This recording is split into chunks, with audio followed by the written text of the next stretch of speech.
So this is a review of the P85 Plus. As far as I know, it's a 2015 model, so it's about 1.5 years newer than the Millennium Falcon.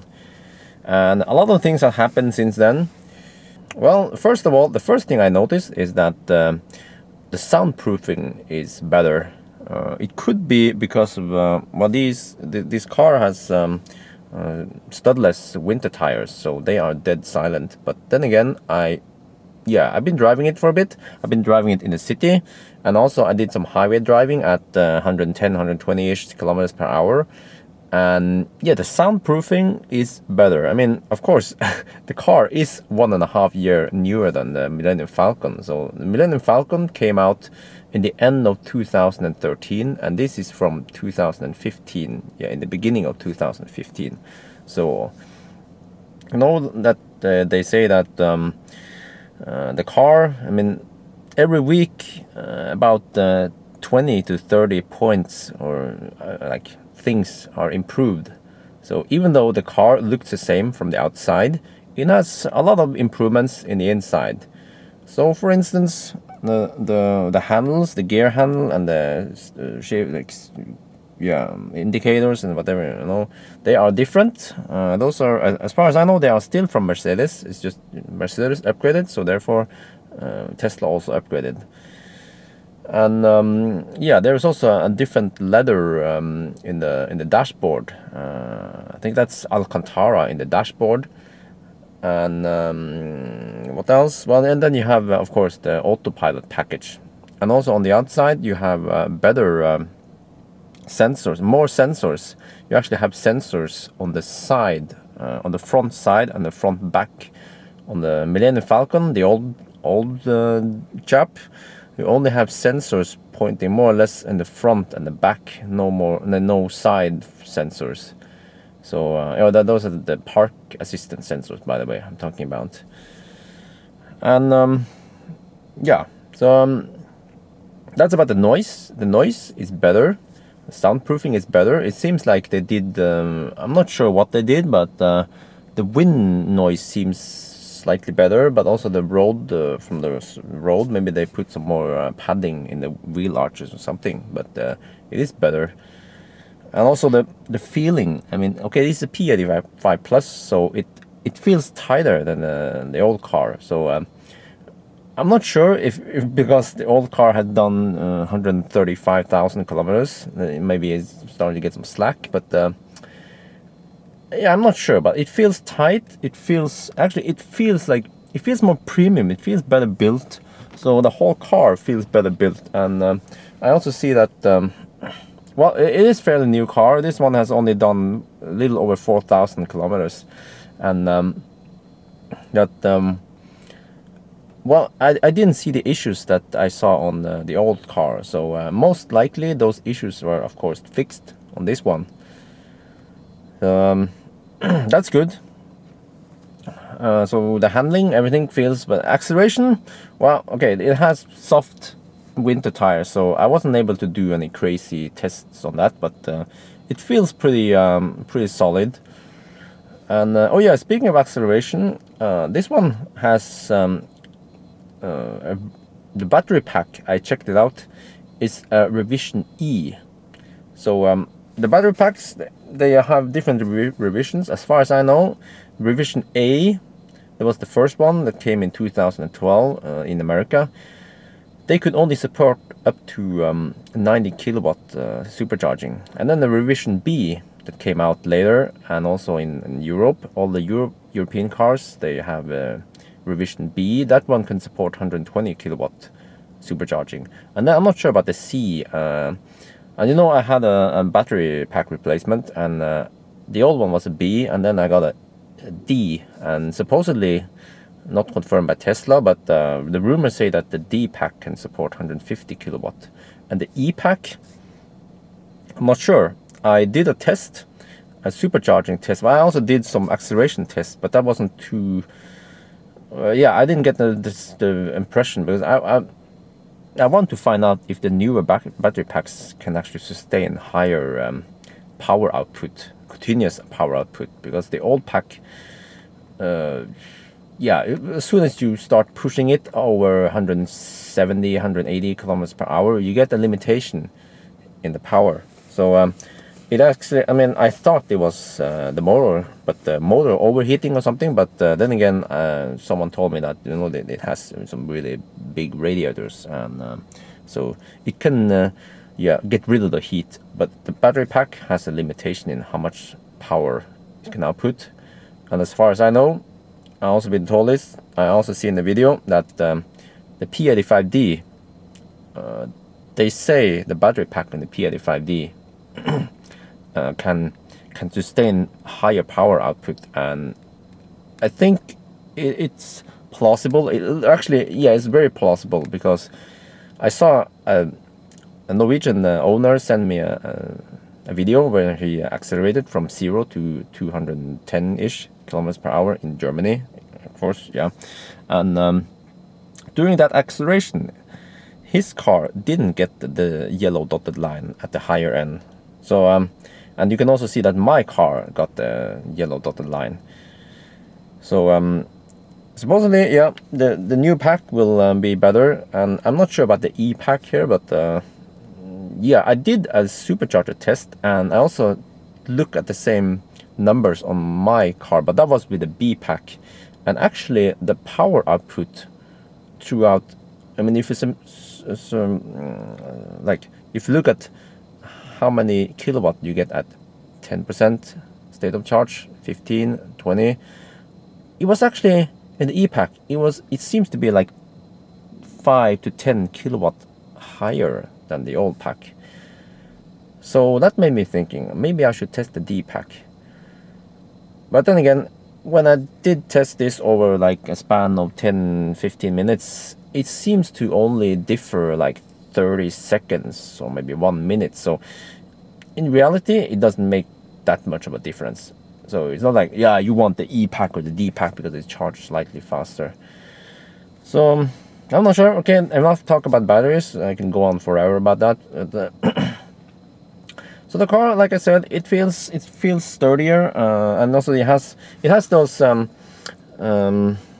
has more features than the old cars. Like in the climate, you have the ionizer, which will well, it's not a filter. It will actually it has something to do with negative electrons, something that so the dust will, instead of flowing around in the car, it will fall down and stick somewhere. Yeah, so you get, in a way, you get cleaner air. Yeah, it's not an air purifier, but it's just, yeah, well, in a way, yeah, it makes it cleaner. And like I said, you have the Autopilot features. I tested it out. Some features I like, some features I don't like. So the adaptive cruise control is actually pretty nice. Yeah, I kind of like it. It will, slow down for me and accelerate, and that's cool. It is a bit too sensitive when I want to overtake someone on the motorway, and I gain a car, and then I put on the indicator, stop, and but then the car senses that I'm too close, even at the distance of 7. So many times when I do that, it will deaccelerate, and I'm like, what the heck? I'm like far away from that car, and then when I change lane, and then it accelerates again. So that's a bit unfortunate. And that was also with let me see, what is it called again?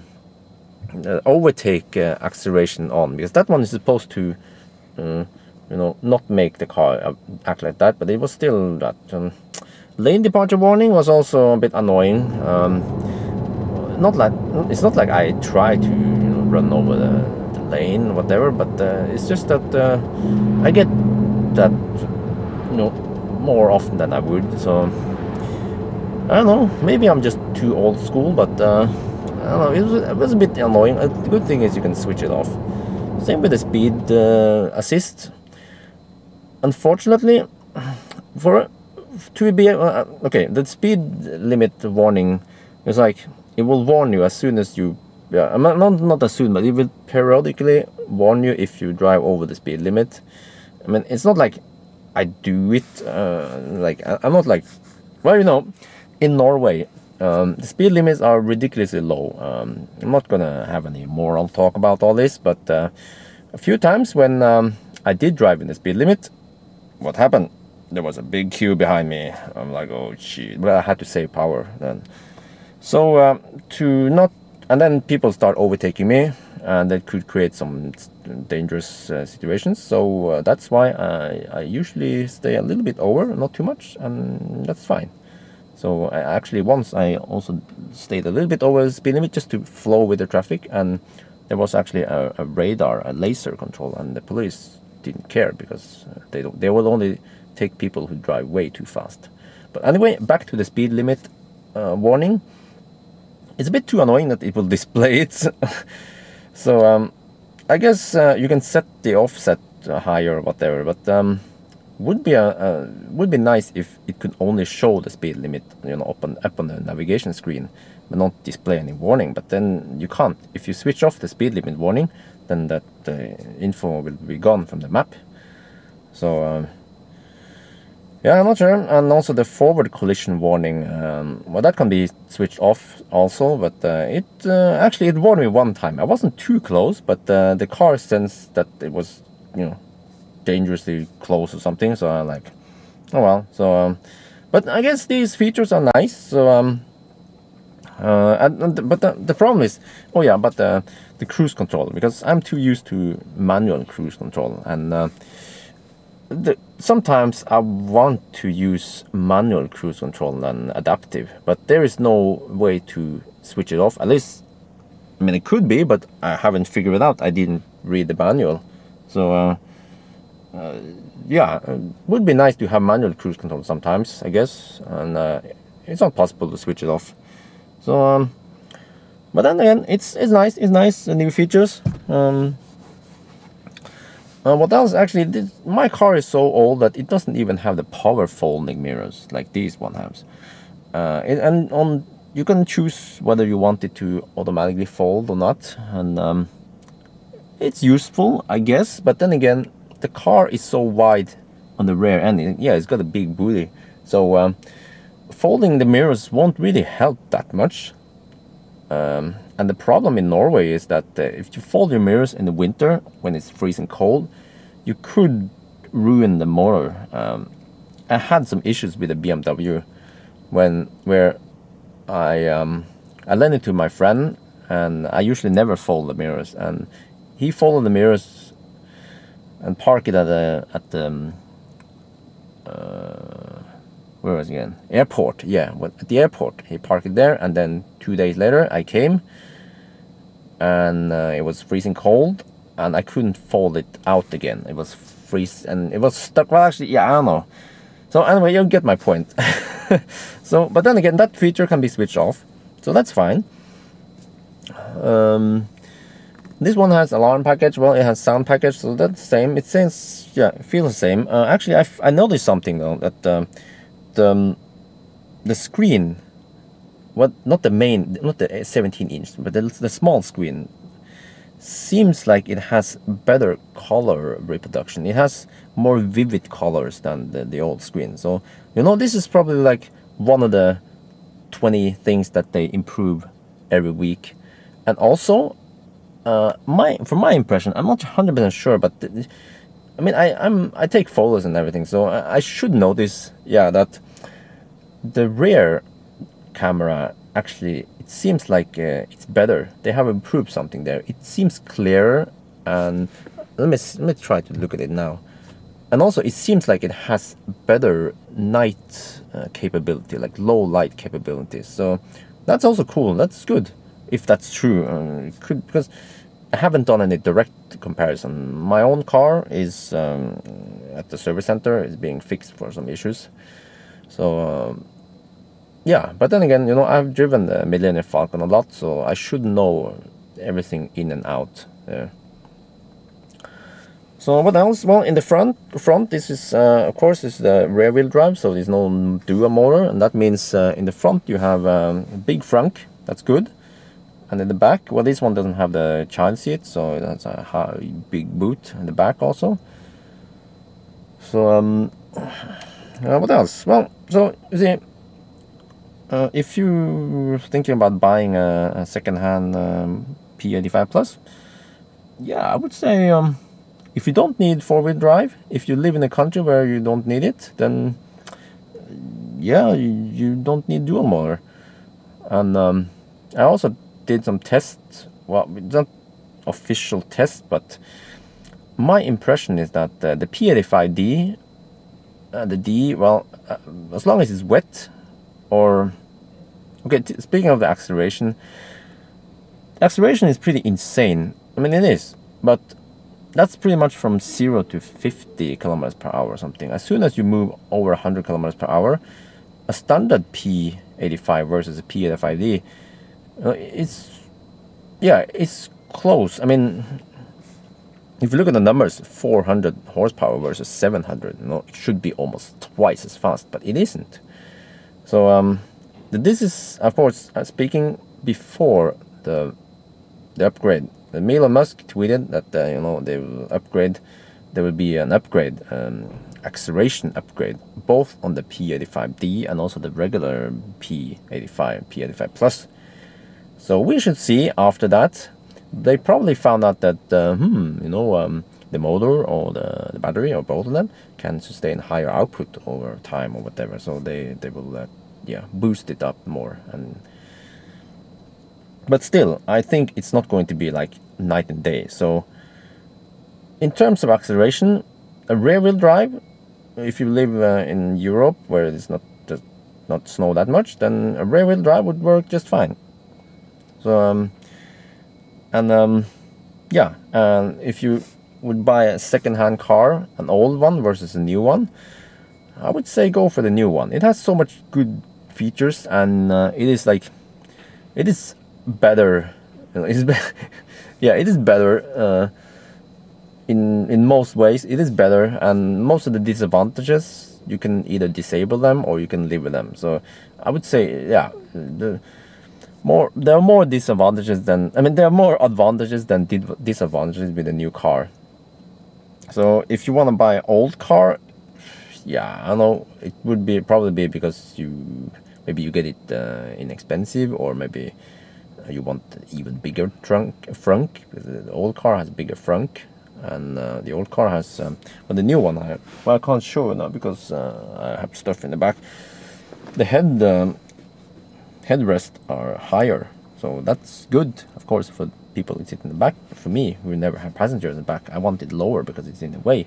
But what they should have done, Tesla, like everyone else, is to have it adjustable, like in BMW and the Renault had. You can take it up and down, like in the Mercedes, it flips. So I guess that will be in the new one. Maybe a Model X will have it. So and so I mean it's would I recommend it? The P85D, I like it. But then again, would I get one? No, I can't afford it, and even if they would trade it to me for free, I wouldn't have it, because it's about feeling emotions about the the Millennium Falcon. No, it's the car is pretty legendary by now. It's been on the North Cape before superchargers were north of Dombås. It's been on the Europe road trip in 2014 when there were only 24 superchargers. We were living on Type 2 and some red plugs and various stuff. So, and it is still a pretty good car, an old car. So it's not like it's useless. I mean, if there comes a iPhone 6s, it doesn't mean that the iPhone 6 is useless. It's still very good. So but I like this car. It's been nice. I mean, I could have drawn the short, what do you call it, the short straw, and gotten a Kia Soul or a Volvo or something. But Tesla, they were so nice to lend me this P85D, and I'm happy for it. So, oh there, I noticed something though. Oh, this is cool.